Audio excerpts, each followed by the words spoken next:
Hi guys नमस्ते, this is CS वैभव चितलानी और आप सबका स्वागत है लॉजिकल रीजनिंग के एक और बहुत ही इंटरेस्टिंग से लेक्चर में। आई होप आप सब अभी एकदम मस्त घर में बैठ के आराम से पढ़ाई कर रहे हो, ज्यादा टेंशन वेंशन नहीं ले रहे हो।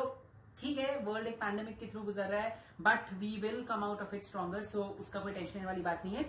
सूनर और later everything will fall into place, everything will be back to normal and बहुत ही जल्दी हम लोग सब वापस बाहर घुल मिल पाएंगे। लेकिन जब तक वो नहीं होता है तब तक हम लोग को घर पे बैठ के आराम से पढ़ाई करनी है, अपने को और अपने आसपास वाले लोगों को सेफ रखना है एंड जो गाइडलाइंस बोले जा रहे हैं उन सबको अच्छे से फॉलो करना है, राइट। तो इसी जोश के साथ, इसी होप के साथ चलो बढ़ते हैं आज के लेक्चर की तरफ। आप सबको पता है, जैसा कि हम लास्ट लेक्चर में आपको बताए थे, अभी जो सेक्शन हम लोग लॉजिकल रीजनिंग का फॉलो कर रहे हैं या जो सेक्शन अभी हम लोग लॉजिकल रीजनिंग का देख रहे हैं उसका नाम है verbal reasoning. Now verbal reasoning क्या होता है? वर्बल रीजनिंग वो सेक्शन है जिसमें वो टॉपिक्स आते हैं जो बेसिकली आपके लैंग्वेज को चेक करता है। वो चेक करता है कि आपको कितना कमांड है, कमांड नहीं, इनफैक्ट आप कितना अच्छे से लैंग्वेज, इंग्लिश लैंग्वेज की सेंटेंसेस को रीजन आउट कर सकते हो, आप कितना अच्छे से समझ सकते हो कि वो जो बोल रहे सेंटेंस वो क्या बोल रहे, क्या बताना चाह रहे and all of that, right. तो हम लोगों ने डिस्कस किया था कि हम लोग अभी देख रहे हैं verbal reasoning part of logical reasoning. Of course अगर आप अपने मॉड्यूल के हिसाब से वर्बल रीजनिंग देखोगे तो ये मैच नहीं करेगा, बिकॉज आपके मॉड्यूल में वर्बल रीजनिंग में कुछ भी दिया गया, नॉन वर्बल रीजनिंग में कुछ भी दिया गया, वैसा कुछ बहुत ही खराब तरीके से वहां पे अनफॉर्चुनेटली डिविजन किया गया टॉपिक्स का। तो वहां पे आप कंफ्यूज मत करना। अभी जो हम लोग पढ़ रहे हैं वो वर्बल रीजनिंग एक्चुअल में, because of course it tests your language and हम लोग उसके कुछ 3-4 इंपॉर्टेंट टॉपिक्स देखने वाले, राइट। लास्ट लेक्चर में जो हम लोगों ने टॉपिक देखा था वो टॉपिक था cause and effect reasoning, right. हम लोग ने उसमें देखा था कि कैसे एक दो सेंटेंसेस दिए जाते हैं, उसमें आपको बताना पड़ता है कॉज क्या है, इफेक्ट क्या है, क्या सही में कॉज इफेक्ट रिलेशनशिप है या नहीं है, एक्सेट्रा एक्सेट्रा, राइट। आज हम लोग उसी से बहुत ही एक सिमिलर टॉपिक देखने वाले जो थोड़ा सा डिफरेंट है बट काफी हद तक सिमिलर है। Please remember, verbal reasoning language के ऊपर बेस्ड है। लैंग्वेज से लोग कितने ही तरह के क्वेश्चंस बना पाएंगे, राइट। तो आज वाला जो क्वेश्चन लोग देखने वाले वर्बल रीजनिंग में वो है, आज जो हम लोग टॉपिक देखने वाले वो है स्टेटमेंट एंड अजम्पशन, ठीक है। ये कॉज एंड इफेक्ट जैसा ही रूल्स हम लोग इसमें भी फॉलो करने वाले हैं, बट कॉज एंड इफेक्ट का एकदम उल्टा सेंटेंसेस है ना। अगर आप याद करो तो कॉज एंड इफेक्ट में हम लोग 2 सेंटेंसेस देखते थे, जिसमें से एक सेंटेंस रीजन होता था, दूसरा सेंटेंस उसका रेस्पॉन्स होता था, राइट। एक सेंटेंस कॉज होता था, दूसरा सेंटेंस उसका डायरेक्ट रेस्पॉन्स होता था। मतलब अगर हम तुमको चाटा मारेंगे तो आपको जोर से लगेगी, it's a direct relationship, right. This is cause and effect. Statement and assumption जो हम लोग आज टॉपिक पढ़ने वाले वो बहुत हद तक सिमिलर है इन द सेंस कि यहां पे भी हम आपको चाटा मारेंगे, यहां पे भी आपको दर्द होगी, बट यहां पे आपको कॉज एंड इफेक्ट वाला रिलेशनशिप नहीं निकालना। यहां आपको पता करना है कि मैंने आपको चाटा क्यों मारा, राइट। वहां पे हम लोग कॉज एंड इफेक्ट हम लोग क्या देखते हैं, चाटा मारी तो क्या हुआ, चाटा मारे तो दर्द हुआ, राइट। स्टेटमेंट अजम्पशन में हम लोग देखते हैं चाटा मारा तो क्यों मारा, what is the reason behind that particular action, ठीक है। तो स्टेटमेंट एंड अजम्पशन के जो क्वेश्चंस होते हैं उसमें आपको अगेन सिमिलरली दो सेंटेंसेस दिए जाते हैं। उसमें से एक सेंटेंस होता है द स्टेटमेंट, द एक्शन या कुछ भी चीज, ठीक है। दूसरा स्टेटमेंट जो आपको पता करना होता है वो पता करना होता है क्या दूसरा स्टेटमेंट पहले स्टेटमेंट का अजम्पशन है। नाउ अजम्पशन क्या होता है हम लोग वो देखेंगे एंड देखेंगे पूरे टॉपिक को कैसे डील करना है। अगेन बहुत ही इजी टॉपिक है, ज्यादा टेंशन लेने वाली बात नहीं है। अगर आपको कॉज एंड इफेक्ट अच्छे से समझ में आया है तो आपको स्टेटमेंट अजम्पशन में भी प्रॉब्लम नहीं आएगा। बस याद रखिएगा, कॉज एंड इफेक्ट मतलब चाटा लगाया इज द कॉज, दर्द हुआ is the effect, that is cause and effect. Statement assumption में चाटा लगाया इज द स्टेटमेंट, तो चाटा क्यों लगाया इज द अजम्पशन, ठीक है। वो हम लोग को बताना है कि चाटा क्यों लगाया, reason behind that cause, reason behind that statement. समझ आया सबको? चलिए तो अपने देखते हैं। Statement assumption questions are the set of questions that test the verbal reasoning of students, ठीक है। ये जो भी अपना बात है वो सब है। चलिए देखते हैं आगे। A statement is a declarative or an affirmative sentence. Statement is a declarative or an affirmative sentence. मतलब declarative sentence मतलब वो sentence जो कुछ declare कर देता है, जो कोई fact को declare कर देता है। For example, let's say India is a democratic country, right? India is a democratic republic country. It's a fact. It's a declarative sentence. ठीक है? So statement कोई भी declarative sentence होता है वो होता है, ठीक है? Assumption क्या होता है? Assumption is a premise that is not stated, but in the absence of which the declaration made in the statement is not possible. मतलब आप assumption में वो वाला चीज लिखते हो जिसके बिना स्टेटमेंट में जो लिखे हो वो पॉसिबल नहीं है। फॉर एग्जाम्पल अगर हम लिखे कि let's say India is a democratic republic country, ठीक है, India is a democratic republic, ठीक है, this is my statement. Assumption क्या होगा, because every citizen has a right to vote over year and every citizen elects the government, right. Democratic country कौन सी होती है, जहां पीपल इलेक्ट द गवर्नमेंट। तो statement is India is a democratic country. Assumption क्या होगा, या India में every government is elected by the citizens themselves, right. तो यहां पे जो स्टेटमेंट है उसका रीजन आ रहा है असम्पशन में, ठीक है। आपने जो स्टेटमेंट में सेंटेंस बोला India is a democratic country, क्यों बोला, क्या रीजन था ये बोलने का? ये बोलने का रीजन ये था कि इंडिया में जो गवर्नमेंट होती है उसको पीपल डायरेक्टली इलेक्ट करते हैं, so that becomes your assumption, ठीक है। अगर इंडिया में लोगों को ये राइट नहीं होता अपने रिप्रेजेंटेटिव्स को इलेक्ट करने का, तो क्या इंडिया को आप डेमोक्रेटिक कंट्री बोल सकते थे? नहीं बोल सकते थे, राइट। तो यही होता है स्टेटमेंट एंड असम्पशन में। आप जब तक स्टेटमेंट में दिए हुए सेंटेंस को असम्पशन से बैकअप नहीं करोगे तब वो स्टेटमेंट फुलफिल नहीं हो सकता। अगर मान लो असम्पशन उसको बैक नहीं कर रहा है तो स्टेटमेंट गलत हो जाएगा। अगर मान लो हम ये बात बोल रहे हैं कि इंडिया में people do not have the right to elect their representatives, then India will not remain a democratic country, ठीक है। सो अगर सिंपल शब्दों में बोलो तो मैंने आपको चाटा लगाया, मैंने आपको चाटा लगाया बिकॉज आपने गलती की थी। अगर आप गलती नहीं करते तो हम आपको चाटा ही नहीं लगाते, राइट। सो आपको मैंने चाटा लगाया, क्यों लगाया, क्या अज्यूम किया आपने जो मैंने आपको चाटा लगाया? आपने कुछ गलती की इसलिए मैंने आपको चाटा लगाया, right. So it is very simple. Statement assumption is nothing. Statement मतलब एक डेक्लेरेटिव सेंटेंस, एक ऐसे सेंटेंस जो आपको एक फैक्ट बताता है, ठीक है। एंड असम्पशन इज वो फैक्ट का प्रूफ देने वाला बात। मतलब इंडिया अगर डेमोक्रेटिक कंट्री है तो क्यों है, ठीक है। मैंने आपको चाटा लगाया तो क्यों लगाया, तो दैट इज एन असम्पशन, ठीक है। थोड़ा सा भी आपको क्लैरिटी में थोड़ा प्रॉब्लम आएगा, बट जैसे ही हम लोग पहला क्वेश्चन करेंगे आपको समझ में आ जाएगा ये क्वेश्चन कैसे देखते हैं, ठीक है। चलिए, फॉर एग्जाम्पल स्टेटमेंट बोलता है please switch off the phone when you are in the theatre, ठीक है। स्टेटमेंट लिखा हुआ है प्लीज अपने अपने फोन को स्विच ऑफ कर दे जब आप थिएटर के अंदर हो। अब असम्पशन क्या है, first every viewer that enters the theatre has a mobile phone. Her viewer जो थिएटर घुसेगा उसके पास मोबाइल फोन हो, या फिर mobile phones cause distraction during the show, ठीक है। मोबाइल फोन्स शो के दौरान डिस्ट्रैक्शन कॉज करते हैं। ये दोनों हमारे असम्पशंस हैं। आपको अब इन 5 क्वेश्चंस में से 5 ऑप्शंस में से एक सिलेक्ट करना है। पहला ऑप्शन ए बोलता है ओनली असम्पशन 1 इज इम्प्लिसिट, मतलब ये वाले स्टेटमेंट में केवल असम्पशन 1 फिट होता है। दूसरा ऑप्शन बी बोलता है ओनली असम्पशन 2 इज इम्प्लिसिट, इस स्टेटमेंट में केवल असम्पशन 2 फिट करता है। तीसरा बोलता है या ऑप्शन सी बोलता है या तो 1 फिट करेगा या 2 फिट करेगा, ठीक है। ऑप्शन डी बोलता है ना ही 1 फिट करता है ना ही 2 फिट करता है, एंड ऑप्शन ई बोलता है दोनों फिट करते हैं, ठीक से, ठीक है। नाउ ये ऑप्शन, सारे ऑप्शंस के एक एग्जांपल हम लोग देखेंगे। अब ये क्वेश्चन देखते हैं इसको डील कैसे करना है। नाउ अगर आप देखो तो स्टेटमेंट में आपको दिया गया है please switch off the phone when you are in the theatre. Please अपने अपने फोन को ऑफ कर लो जब आप थिएटर में हो। आपको सोचना है कि ऐसा स्टेटमेंट कोई क्यों बोलेगा, कोई क्यों बोलेगा कि थिएटर में घुसने के पहले अपने अपने फोन को स्विच ऑफ कर लो। सोचो आप खुद से। तो यहां पे क्यों का रीजन 2 दिया गया है। पहला, क्योंकि हर इंसान जो अंदर घुसता है उसके पास मोबाइल फोन है, या फिर क्योंकि मोबाइल फोन से डिस्ट्रैक्शन होता है। अब आप खुद ही बताओ, अगर आप थिएटर में जा रहे हो तो क्या जरूरी है थिएटर में जाने वाले हर इंसान के पास मोबाइल फोन होता है? कई लोग ऐसे होते हैं, कई बच्चे ऐसे होते हैं जिनके पास मोबाइल फोन्स नहीं हो, कई बड़े लोग ऐसे होते हैं जिनके पास मोबाइल फोन्स नहीं हो, कुछ हमारे एज के लोग होते हैं जो मोबाइल फोन्स घर पे भूल के चल जाते हैं। तो जरूरी तो नहीं है कि हर इंसान के पास मोबाइल फोन हो, तो पहला ऑप्शन तो नहीं है। दूसरा ऑप्शन, आप थिएटर में घुस रहे हो, आपको मैंने फोन बंद करने को बोला, क्यों बोला? क्योंकि मोबाइल फोन से डिस्ट्रैक्शन होता है। क्या ये सेंटेंस का कोई मतलब बन रहा है? ऑफ कोर्स, अगर बार बार थिएटर के अंदर मोबाइल फोन बजेगा तो डिस्ट्रैक्शन होगा, राइट। तो yes, the correct is answer is assumption 2. assumption 2 is implicit. assumption 2 यहां पे फिट हो रहा है, so the option is option B, only assumption 2 is implicit, ठीक है। तो अब आप इस क्वेश्चन को समझे कैसे करना है, डील कैसे करना है वो बताते हैं। सबसे पहले आप स्टेटमेंट पढ़ोगे, ठीक है, फिर आप खुद से पूछोगे ऐसा स्टेटमेंट क्यों बोला गया, क्यों ऐसा स्टेटमेंट बोला गया, ठीक है।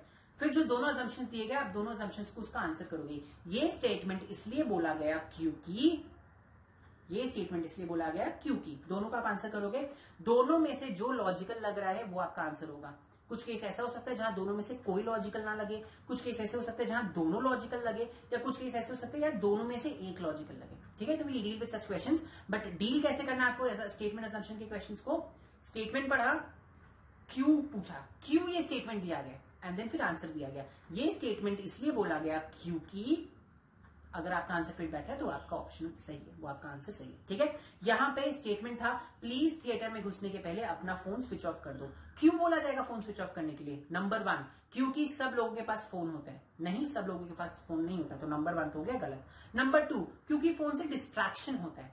यस, फोन से डिस्ट्रैक्शन होता है, so the correct option is option 2, only assumption B is implicit। समझ आया आपको? क्लियर हुआ? तो यहाँ पे जैसे कॉज एंड इफेक्ट हम लोग डायरेक्टली क्योंकि बोलते थे ना, यहाँ पे डायरेक्टली क्योंकि नहीं बोल सकते। यहाँ पे आप पूछोगे क्यों ऐसा बोला गया, फिर आप बोलोगे इसलिए ऐसा बोला गया क्योंकि। इट मेक्स इट इजियर, नहीं तो आप कंफ्यूज कर जाओगे। ठीक है, चलिए, तो अगर आपको इतना समझ में आ गया तो बस अपने को कुछ करना नहीं है, इसमें ज्यादा थ्योरी आपको समझाने का नहीं था, अपने फटाक से घुसेंगे प्रैक्टिस क्वेश्चंस में। ठीक है, चलिए, पहला क्वेश्चन है स्टेटमेंट। स्टेटमेंट क्या दिया गया है? If you want to give any advertisement, give it in newspaper X, A tells B. A ने बी को बोला कि ए ने, ये ए है, इसने बी को बोला कि अगर तुमको कोई भी एडवर्टीजमेंट देना है तो न्यूज़पेपर एक्स में ही दो। ठीक है, नाउ ए ने बी को ये क्यों बोला? पहला ऑप्शन, क्योंकि बी को अपने प्रोडक्ट्स को पब्लिसाइज करना है, या फिर दूसरा ऑप्शन, क्योंकि न्यूज़पेपर एक्स बहुत लोगों के पास जाता है, newspaper x has a wide circulation. ठीक है, नाउ आप किसी इंसान को बोलोगे कि तुम न्यूज़पेपर एक्स में ही पब्लिक अपना एडवर्टीजमेंट देना, तो आप क्यों बोलोगे? इसीलिए बोलोगे ना बिकॉज न्यूज़पेपर एक्स बहुत लोगों के पास जाता है। अगर न्यूज़पेपर एक्स कम लोगों के पास जा रहा होता तो आप किसी को ये सजेस्ट क्यों ही करते कि न्यूज़पेपर एक्स में अपना पब्लिकेशन देना, राइट? सो असम्पशन 2 तो इम्प्लिसिट है। ठीक है, अगर ए ने बी को बोला है कि न्यूज़पेपर एक्स में ही अपना एडवर्टीजमेंट देना, तो उसके पीछे कुछ तो रीजन होगा। क्या उसके पीछे ये रीजन हो सकता है कि न्यूज़पेपर एक्स बहुत लोगों के पास जाता है? हाँ, हो सकता है, इसीलिए assumption 2 तो implicit है। नाउ आते हैं assumption 1 पे, because B wants to publicise his products. क्या यहां पे ऐसा कहीं पे भी लिखा हुआ है कि ए ने बी को बोला please go and give your advertisements about your products to newspaper X? यहां पे किसी प्रोडक्ट्स की बात ही नहीं हुई है स्टेटमेंट में। स्टेटमेंट में क्या बोला गया है? If you want to give any advertisement, give it in newspaper X. अब वो एडवर्टीजमेंट किसी भी चीज का हो सकता है, वो एडवर्टीजमेंट आपकी किसी एफिडेविट का हो सकता है, आपने नाम चेंज कराया उसका एफिडेविट का हो सकता है, आपको शादी करनी है उसका इश्तेहार हो सकता है, कुछ भी हो सकता है, राइट? तो जरूरी थोड़ा है कि बी को अपना कोई प्रोडक्ट पब्लिसाइज करना था। हो सकता है बी को लेट से अपना एफिडेविट नेम चेंज का पब्लिक कराना था, तो इसलिए उसको न्यूज़पेपर चाहिए था। तो जरूरी तो नहीं है कि बी को अपने प्रोडक्ट्स को पब्लिसाइज करना है। कहीं पे भी स्टेटमेंट में पूरे प्रोडक्ट्स का कहीं बात हुआ है? नहीं। स्टेटमेंट क्या बोल रहा है? ए ने बोला बी को अगर आपको अपने प्रोडक्ट्स को ए ने बोला बी को कि अगर तुमको कोई भी एडवर्टीजमेंट देना है न्यूज़पेपर एक्स में दो। अब वो एडवर्टीजमेंट किसी भी तो चीज का हो सकता है ना, तो जरूरी तो नहीं है कि प्रोडक्ट्स का होगा, इसलिए असम्पशन 1 तो इम्प्लिसिट नहीं है। असम्पशन 2 बोलता है ए ने बी को ऐसा इसीलिए बोला बिकॉज न्यूज़पेपर एक्स का सर्कुलेशन काफी वाइड है, काफी लोगों के पास जाता है। तो हाँ, ये अपने को थोड़ा लॉजिकल लगा, क्योंकि अगर न्यूज़पेपर एक्स ज्यादा लोगों को जाता है मतलब ज्यादा लोगों के पास ये इन्फॉर्मेशन पहुंचेगा, एंड हेंस इसीलिए ए ने बी को सजेस्ट किया कि तुम न्यूज़पेपर एक्स में ही अपना एडवर्टीजमेंट देना। समझ आया? तो यहां पे the only implicit assumption is assumption 2, so the correct answer is option B. समझ आया आपको? आपको स्टेटमेंट पढ़ के पूछना है ये ऐसा क्यों हुआ, ठीक है? उसके बाद आपको आंसर लॉजिकली खुद ही मिल जाएगा। चलिए बढ़ते हैं तो फिर अपने क्वेश्चन नंबर 2 की तरफ। स्टेटमेंट क्या है? If you have any problems bring them to me. अगर आपको किसी भी प्रकार का कोई भी कष्ट है प्लीज मेरे पास आइएगा। अगर आपको कोई भी प्रॉब्लम है आप मेरे पास आइएगा, हम ऐसा आपको बोल रहे हैं, ठीक है? अब ये कोई भी इंसान क्यों बोलेगा? फर्स्ट, क्योंकि हो सकता है हम आपका प्रॉब्लम सॉल्व कर दे, या फिर क्योंकि यू हैव सम प्रॉब्लम्स, क्योंकि हम श्योर है कि तुमको कोई प्रॉब्लम है। अगर मान लो आपके शहर में, बहुत सिंपल सा एग्जांपल, आपके शहर में कोई बाहर से आपका नया नेबर आया, ठीक है, बगल वाले घर में रह रहे, आप जाते हो उनसे मिलने के लिए, फिर आप उनको बोलते हो ना कि सुनिए अगर आपको कोई भी प्रॉब्लम होगा जस्ट लेट मी नो। आप ऐसा क्यों बोलते हो? आप ऐसा इसलिए बोलते हो क्योंकि हो सकता है आप उनको हेल्प कर सको, क्योंकि आप उनको हेल्प करने की ट्राई करोगे, right? So you might solve their problem, I might solve your problem. मैंने आपको बोला कि if you have any problem just come to me. आपको अगर कोई प्रॉब्लम है तो आप मेरे पास अपने प्रॉब्लम्स को लेके आइएगा। क्यों? क्योंकि हो सकता है हम आपका प्रॉब्लम सॉल्व करें, राइट? तो ऑप्शन 1 इज इम्प्लिसिट। अब आते हैं असम्पशन 2 पे, because you have some problem. आपने अपने नेबर को बोला if you have some problem get them to me, ठीक है, ब्रिंग देम टू मी। तुमको कोई प्रॉब्लम है तो मेरे पास ले आना। तो क्या जरूरी है कि नेबर को प्रॉब्लम होगा ही होगा तभी आपने ये बात बोला? हम लोग तो आउट ऑफ कर्टसी भी ये बात बोलते हैं ना कि अगर आपको कोई प्रॉब्लम होगा तो आप मेरे पास ले आना, हो सकता है हम प्रॉब्लम सॉल्व कर दे, राइट? तो यहां पे जरूरी नहीं है कि आपके नेबर को प्रॉब्लम होगा, जरूरी है नहीं कि उनको प्रॉब्लम है।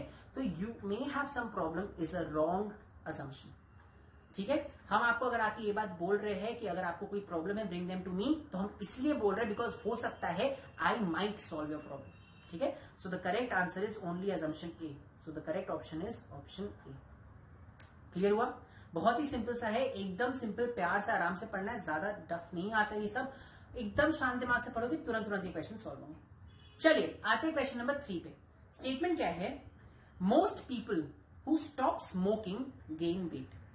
ज्यादातर लोग, जिन लोग स्मोकिंग बंद करते हैं वो लोग वेट गेन करते हैं, वो लोग वेट गेन कर लेते हैं। समझ आया स्टेटमेंट? नाउ ऐसा स्टेटमेंट क्यों? जो लोग स्मोकिंग छोड़ते हैं वो वेट गेन क्यों करते हैं, ठीक है। First, because if one does not stop smoking one will not gain wait, ठीक है। अजम्पशन ऐसा है कि अगर एक इंसान स्मोकिंग स्टॉप नहीं किया तो वो वेट गेन नहीं करेगा। Second, if one stop smoking one will gain wait, ठीक है। नाउ आप ध्यान से पढ़ो, स्टेटमेंट क्या बोल रहा है? Most people who stop smoking will gain weight, या most people who stop smoking gain weight, मतलब ज्यादातर लोग, जो लोग स्मोकिंग छोड़ते हैं वो लोग वेट गेन करते हैं, ज्यादातर लोग, ठीक है। पहला असम्पशन, अगर एक इंसान, कोई भी इंसान ऐसा है जो स्मोकिंग ना छोड़े तो वो वेट कभी गेन नहीं करेगा। क्या ये सही है? आप खुद ही सोचो, क्या ऐसे लोग, जितने लोग वेट गेन किए हुए सब कभी ना कभी स्मोकर्स थे, उन्होंने स्मोकिंग छोड़ा तभी वेट गेन किए? क्या वेट गेन करने का इकलौता रीजन स्मोकिंग छोड़ना होता है? नहीं ना, करेक्ट। तो देखो, if one does not smoking one will not gain weight is wrong, because people can gain weight for many reasons, right. तो option 1 is not implicit. Second, if one stop smoking one will gain weight, अगर एक इंसान smoking छोड़ता है तो वो definitely weight gain करेगा। क्या स्टेटमेंट में ऐसा कहीं पे भी लिखा हुआ है? स्टेटमेंट में आपका लिखा हुआ है most people who stop smoking gain weight, मतलब ज्यादातर लोग, जो लोग स्मोकिंग छोड़ेंगे वो लोग वेट गेन करेंगे। यहां पे आपका असम्पशन नंबर 2 क्या बोल रहा है? If one stop smoking one will gain weight, अगर कोई इंसान स्मोकिंग छोड़ता है तो वो डेफिनेटली वेट गेन करेगा। क्या ये सही बात है? नहीं, कुछ लोग ऐसे हो सकते हैं जो लोग स्मोकिंग छोड़े एंड स्टिल गेन नहीं करे वेट। क्यों? बिकॉज हमारे स्टेटमेंट में लिखा हुआ है most people who stop smoking gain wait, ज्यादातर लोग, जो लोग स्मोकिंग छोड़ते हैं वो लोग वेट गेन करते हैं। तो of course this answer is also not implicit, because जरूरी नहीं है कि आप अगर स्मोकिंग छोड़ दो तो आपको वेट गेन करना ही है, ठीक है। सो नीदर 1 नॉर 2, दोनों में से कोई भी असम्पशन इम्प्लिसिट नहीं है। So the correct option is option B. समझ आया? बिकॉज इन दोनों में से कोई भी लॉजिकल नहीं था। क्या वेट गेन करने का इकलौता रीजन आपका स्मोकिंग छोड़ना होता है? नहीं। और रिवर्सली, क्या आप स्मोकिंग छोड़ोगे तो जरूरी आप वेट गेन करोगे? नहीं। दोनों चीज हमारे स्टेटमेंट में कहीं नहीं आ रहा है, तो हेंस दोनों में से कोई भी असम्पशन इम्प्लिसिट नहीं है, ठीक है। चलिए आते अपने क्वेश्चन नंबर 4 की तरफ। द गवर्नमेंट, स्टेटमेंट बोलता है the government is making efforts to boost tourism in state X, ठीक है। गवर्नमेंट ट्राई कर रही है कि स्टेट एक्स में टूरिज्म जो हो वो बढ़े, ठीक है। कूल। गवर्नमेंट ऐसा ट्राई क्यों कर रही है या कैसे कर रही है? आते हैं असम्पशन में। पहला, tourism in state X dropped following political unrest, state X में टूरिज्म कम हो गया पॉलिटिकल अनरेस्ट की वजह से। Assumption 2, special discounts in the air fare have been announced. Assumption 2 क्या बोल रहा है? Special discounts in the air fare have been announced. अब चलो वापस पढ़ते हैं। आपका स्टेटमेंट क्या बोल रहा है? स्टेटमेंट बोल रहा है गवर्नमेंट एफर्ट्स ले रही है कि स्टेट एक्स का टूरिज्म बढ़े। Let's say state x is Goa, तो गोवा की जो गवर्नमेंट है वो कोशिश करी कि गोवा का टूरिज्म बढ़े, ठीक है। ना ये हमें कैसे पता चला कि गोवा की गवर्नमेंट ने ये काम किया या गोवा की गवर्नमेंट ऐसा एफर्ट्स ले रही है, ठीक है। आप ये स्टेटमेंट कैसे बोल सकते हो कि गोवा की गवर्नमेंट ऐसा एफर्ट्स ले रही है? पहला, because tourism in state X dropped following political unrest. पहला असम्पशन बोलता है क्योंकि बहुत ज्यादा पॉलिटिकल अनरेस्ट था इसलिए गोवा में टूरिज्म खत्म हो गया और इसीलिए अब स्टेट गवर्नमेंट उसको बढ़ाने में एफर्ट्स ले रही है। तो क्या जरूरी है कि किसी स्टेट में अगर टूरिज्म खत्म हो जाए तो वहां की गवर्नमेंट जरूरी है क्या कि उसको बढ़ाने का एफर्ट्स लेगी? कुछ गवर्नमेंट्स होते हैं जो एफर्ट्स नहीं लेते, उनको फर्क नहीं पड़ता, राइट। तो ये जरूरी नहीं है कि बिकॉज टूरिज्म पॉलिटिकल अनरेस्ट की वजह से कम हो गया था इसीलिए स्टेट गवर्नमेंट अब उसको आगे बढ़ा रही है या एफर्ट्स ले रही है, ठीक है। ऐसे क्वेश्चंस में, स्टेटमेंट एंड असम्पशंस में आप जब स्टेटमेंट पढ़ते हो तो आपको पूछना होता है कहां से ऐसा पता चल रहा है कि government is making efforts? How can you say so? How can you say so? Why are you saying so? ठीक है। सेकंड असम्पशन क्या बोलता है? Special discounts in air fare have been announced. Air fare में special discounts बोला गया। अब आप खुद ही सोचो, अगर गोवा जाने का टिकट सस्ता कर दिया जाए तो ज्यादा लोग गोवा जाएंगे, तो हेंस वहां का टूरिज्म बूस्ट होगा। नाउ गोवा जाने के टिकट्स को अगर गवर्नमेंट ने खुद से सस्ता कर दिया है तो ये तो गवर्नमेंट का एफर्ट है ना टू बूस्ट टूरिज्म। समझ आ रहा है आपको हम क्या बोल रहे हैं? तो यहां पे जो बोला गया है कि government is making efforts to boost tourism in state X. How are you saying so? Because special discounts दिया गया है एयर फेयर में, और हमें इससे पता चल रहा है कि गवर्नमेंट टूरिज्म को बूस्ट करने की कोशिश कर रही है। So the correct option is option number B, only assumption 2 is implicit. See guys, cause and effect reasoning का जो क्वेश्चंस होते हैं ना, जो हम लोगों ने पिछले क्लास में देखा था, उसमें एक ही ट्रिक है जो आपको फॉलो करना होता है, that is the word because या द वर्ड क्योंकि। बहुत इजीली आप वो लगा, आपको आंसर मिल जाता है, उससे प्रॉब्लम नहीं आता। स्टेटमेंट एंड असम्पशन थोड़ा सा ट्रिकी है, बिकॉज यहाँ पे आपको स्टेटमेंट के हिसाब से अपना क्वेश्चन चेंज करना पड़ता है। जैसे हम लोग ने वो क्वेश्चन देखा था, ए टेल्स बी कि तुमको अगर कोई एडवर्टीजमेंट देना है तो न्यूज़पेपर एक्स में ही देना, तो वहां पे आपको पूछना पड़ा व्हाई डिड ए से सो, ए ने बी को ऐसा क्यों बोला, राइट? ये वाला question, the government is making efforts to boost tourism in state X, यहां पे आपको पूछना पड़ेगा how do you know that the government is making efforts. आपने ये स्टेटमेंट बोला तो क्यों बोला, ठीक है? सो यहां पे स्टेटमेंट असम्पशन में थोड़ा सा डिफिकल्टी इसी चीज में आता है कि you have to ask different questions for different statements. Cause and effect में आपको एक ही क्वेश्चन पूछने सारे क्वेश्चन सॉल्व हो जाते हैं, ठीक है?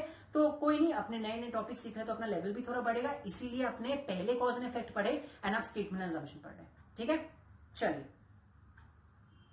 नाउ फिफ्थ का जो स्टेटमेंट है वो ये है, the company issued a notice saying do not copy our software without our permission.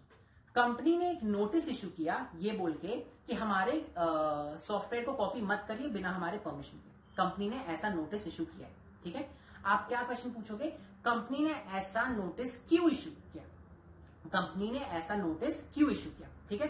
पहला, क्योंकि the software can be copied, क्योंकि सॉफ्टवेयर कॉपी किया जा सकता है। दूसरा, such warnings will have some effect, हमें लग रहा है कि अगर हम नोटिस निकाल के लोगों को बोले कि हमारे सॉफ्टवेयर को कॉपी मत करो तो शायद उसका कोई इफेक्ट होगा, it will have some effect, ठीक है? नाउ अब आप दोनों असम्पशंस एंड स्टेटमेंट पढ़िए, अब आप खुद से सोचो, एक कंपनी जब इश्यू करती है नोटिस ये बोल के कि हमारे सॉफ्टवेयर को बिना हमारे परमिशन के कॉपी मत करो, तो उसका मतलब क्या है? कंपनी ये नोटिस कब इश्यू करेगी?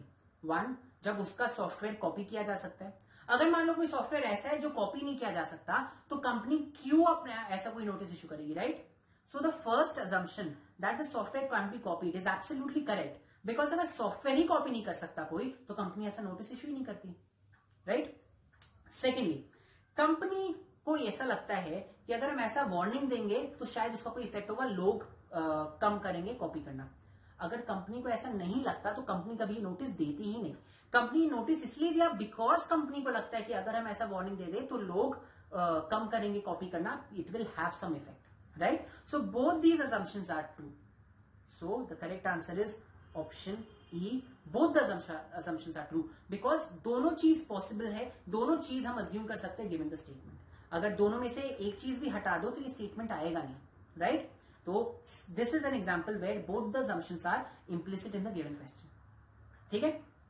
चलिए, हम लोगों ने अभी तक 5-6 क्वेश्चंस देख लिए। आई होप आपको थोड़ा थोड़ा हैंग आ रहा होगा, आपको थोड़ा थोड़ा समझ में आ रहा होगा कैसे करना है। सी लॉजिकल रीजनिंग का question guys is all about practice. आप जितना ज्यादा प्रैक्टिस करो उतना आपके लिए बेटर होगा, इसलिए हम हमेशा बोलते हैं एक बार मेरे साथ सॉल्व करो वीडियो में, उसके बाद वीडियो बंद करके वापस सारे क्वेश्चन सॉल्व करो, उसके बाद अपने मॉड्यूल के सारे क्वेश्चन सॉल्व करो, तभी आप बोलना कि आपका कोई टॉपिक कंप्लीट हो गया। एंड ये चीज आपको सेम डे पे करना पड़ता है, करना चाहिए, बिकॉज तभी आप सील पैक कर सकते हो किसी भी टॉपिक को, नहीं तो बहुत प्रॉब्लम होती है, ठीक है? चलिए, तो आते हैं हम लोग क्वेश्चन नंबर 6 में। Question number 6, I will request you to pause the video right now and try to solve it by yourself. So welcome back guys, I hope आपने वीडियो पॉज किया था एंड आपने उसके बाद क्वेश्चन नंबर 6 को solve करने का try किया था। आइए देखते हैं क्वेश्चन नंबर 6 का सही आंसर क्या है। स्टेटमेंट है यहाँ पे, A asked B to take care of the affairs of the company in his absence. A ने बी को बोला कि कंपनी संभालो मेरे एब्सेंस में, अगर हम नहीं रहे तो कंपनी को आपको संभालना पड़ेगा, ऐसा ए ने बी को बोला, ठीक है? अब इसका असम्पशंस क्या क्या हो सकता है? First, B may not accept his request, ठीक है?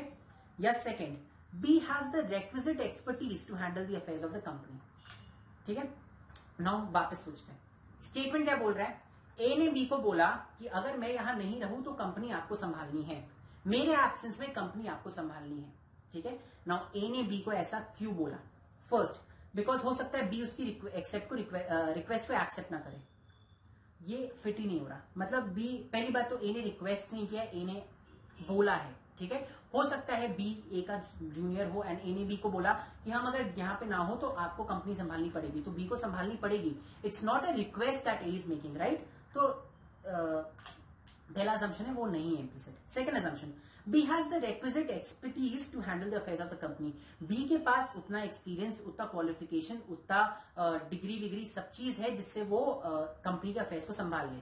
तभी ना ए ने स्पेसिफिकली बी को ही बोला कि मेरे एब्सेंस में कंपनी संभालना, राइट। तो अगर हम किसी इंसान को बोल रहे हैं कि मेरे एब्सेंस में बच्चों का लॉजिकल रीजनिंग का क्लास ले लेना, तो हम उस इंसान को तभी बोलेंगे ना ये बात जब वो इंसान एक्चुअली लॉजिकल रीजनिंग समझता हो या जानता हो, right. So yes, B is absolutely correct. सो जितने जितने लोगों का आंसर यहाँ पे आया, only assumption 2 is implicit, that is option B, उन सबका आंसर एकदम सही है। This is an absolutely correct answer, ठीक है। चलिए गाइस, तो आई होप आपके आंसर आया। अगर आपका आंसर बी आया तो करेक्ट है, आप समझ गए हो कैसे स्टेटमेंट असम्पशंस को सॉल्व करते हैं, ठीक है। अगर नहीं आया तो टेंशन मत लो, हम लोग और 2-3 क्वेश्चन साथ में प्रैक्टिस करेंगे, आपको तब समझ में आ जाएगा। टेंशन लेने वाली बात एकदम भी नहीं है, घबराना एकदम भी नहीं है, ठीक है। चलिए आते हैं फिर क्वेश्चन नंबर 7 में। क्वेश्चन नंबर 7 का स्टेटमेंट बोलता है, A suggests B to get his child examined by a specialist doctor. A ने बी को बोला कि प्लीज जाके किसी स्पेशलिस्ट डॉक्टर के पास अपने बच्चे को दिखाओ, ठीक है। किसी स्पेशलिस्ट डॉक्टर के पास अपने बच्चों को दिखाओ। अब देखते हैं असम्पशंस क्या क्या है। पहला assumption, specialist doctors are able to diagnose better than ordinary doctors. Specialist doctors जो होते हैं वो ऑर्डिनरी डॉक्टर से बेटर डायग्नोज करते हैं। डायग्नोज करना मतलब बीमारी पकड़ना, ठीक है। तो जो स्पेशलिस्ट डॉक्टर्स होते हैं वो ऑर्डिनरी डॉक्टर से बेटर बीमारी पकड़ते हैं। Second, B's child has some special kind of an element, मतलब बी के बच्चे को कोई खास तरह की बीमारी है, ठीक है। समझ में आ गया? चलिए अब वापस पढ़ते पूरा। स्टेटमेंट बोलता है, ए सजेस्ट बी, ए ने बी को सजेस्ट किया कि आप अपने बच्चे को जाके किसी स्पेशलिस्ट डॉक्टर को दिखाओ, ठीक है। क्यों किया? क्योंकि 1, स्पेशलिस्ट डॉक्टर ऑर्डिनरी डॉक्टर से ज्यादा जल्दी डायग्नोस करते हैं, या फिर 2, क्योंकि बी के बच्चे को कोई स्पेशल बीमारी है। अब आप किसी रैंडम इंसान के पास जाके उसको ये तो नहीं बोलोगे ना कि आप स्पेशलिस्ट डॉक्टर को दिखाओ। किसी इंसान को जिसको थोड़ा स्पेशल बीमारी है या जिसका बीमारी अभी तक ठीक नहीं हुआ है काफी टाइम से, आप उसी को बोलते हैं स्पेशलिस्ट को दिखाने के लिए। तो यस, बी को कोई स्पेशल, बी के बच्चे को कोई स्पेशल टाइप का एलिमेंट बीमारी है जिसकी वजह से ए ने उसको बोला स्पेशलिस्ट डॉक्टर के पास जाने के लिए, करेक्ट। नाउ स्पेशलिस्ट डॉक्टर के पास जाने को क्यों बोला? क्योंकि स्पेशलिस्ट डॉक्टर्स जो होते हैं वो ऑर्डिनरी डॉक्टर्स से जल्दी या ऑर्डिनरी डॉक्टर से बेटर डायग्नोस करते हैं, बिकॉज उनका स्पेशलाइजेशन होता है एक पर्टिकुलर मैटर में, राइट। तो ये specialist doctors are able to diagnose better than the ordinary doctors. Both A and B are implicit in this question, so option is option E. समझ आया आपको? ठीक है, इजी था, बहुत टफ तो नहीं था। आइए चलिए देखते हैं क्वेश्चन नंबर 8। नाउ स्टेटमेंट क्या बोलता है? The college administration has instructed all the students to stop using cellphones in the college premises. जैसा कि हम, अगर आप लाइव लेक्चर में बैठे होते और हम आपको 1000 बार बोलते कि प्लीज अपना फोन यूज मत करिए, वैसे ही कॉलेज एडमिनिस्ट्रेशन ने अपने हर स्टूडेंट को इंस्ट्रक्ट किया है कि कॉलेज प्रीमाइसेस में आपको फोन यूज नहीं करना है। कॉलेज प्रीमाइसेस में आपको अपना फोन यूज नहीं करना है, ठीक है। इसमें असम्पशंस क्या क्या है? पहला assumption, students may stop using their cellphones. हो सकता है स्टूडेंट्स अपना सेलफोन यूज करना छोड़ दे, या assumption number 2, students may not stop using their cellphones. Students हो सकता है अपना सेलफोन यूज करना नहीं छोड़े, राइट। नाउ कॉलेज अथॉरिटीज ने अगर इंस्ट्रक्ट किया है स्टूडेंट्स को, तो क्या जरूरी है कि स्टूडेंट्स, उसका रिजल्ट हम लोग क्या एक्सपेक्ट करते हैं कि स्टूडेंट्स अपना फोन यूज करना छोड़ देंगे कॉलेज प्रीमाइसेस में। बट क्या ये हर समय होगा? क्या हर स्टूडेंट इतना सीधा होता है कि वो कॉलेज प्रीमाइसेस में अपना फोन यूज करना छोड़ दे? आप खुद सोचो, अगर आपके क्लास में हम बोले कि अपना फोन यूज मत करो, तो क्या जरूरी है कि सब बच्चे बंद कर देंगे फोन यूज करना? ऑफ कोर्स नॉट, कुछ एक दो रहेंगे जो करेंगे, राइट। तो यहां पे या तो स्टूडेंट्स विल स्टॉप या स्टूडेंट विल नॉट स्टॉप, दोनों में से कुछ भी हो सकता है। अभी कॉलेज ने बस बोला है कि आप फोन यूज मत करो, अब स्टूडेंट्स फोन यूज करेंगे या नहीं करेंगे वो कॉलेज बताएगा, college will know about it, right. So the correct option to this is either this or this, या तो स्टूडेंट्स विल स्टॉप या स्टूडेंट्स विल नॉट स्टॉप, ठीक है। So the correct answer of this particular question is option number C, either assumption 1 or assumption 2. So students will either do this or will not. समझ आया आपको? समझ आया? बढ़िया. चलिए, अब तो हमको लगता है you people have gotten in the hang of it. आपको थोड़ा सा समझ में आने लग गया है, बहुत आसान से अब आप सॉल्व कर पा रहे हो. फटाक से अपने देखते हैं बाकी क्वेश्चंस, 2 ही क्वेश्चंस बाकी है, फटाक से देखते हैं, ये टॉपिक खत्म करते हैं. ठीक है. स्टेटमेंट नंबर 9 बोलता है if you are a classical singer we have a challenging job for you. ठीक है, वहां पे लिखा हुआ है अगर आप क्लासिकल सिंगर हो तो मेरे पास आपके लिए बहुत चैलेंजिंग जॉब है. ठीक है. अब assumption, you are a classical singer, आप क्लासिकल सिंगर हो. दूसरा, we need a classical singer, हमें क्लासिकल सिंगर की जरूरत है.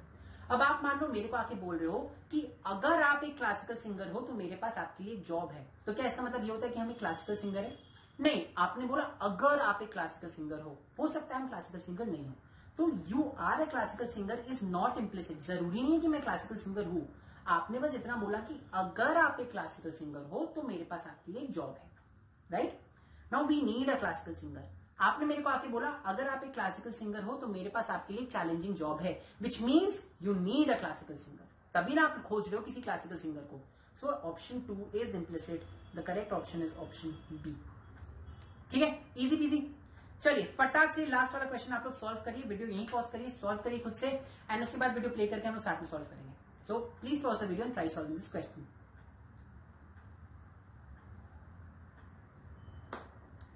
चलिए, तो आई होप आपने एक क्वेश्चन सॉल्व कर लिया एंड आपको सही आंसर आ गया.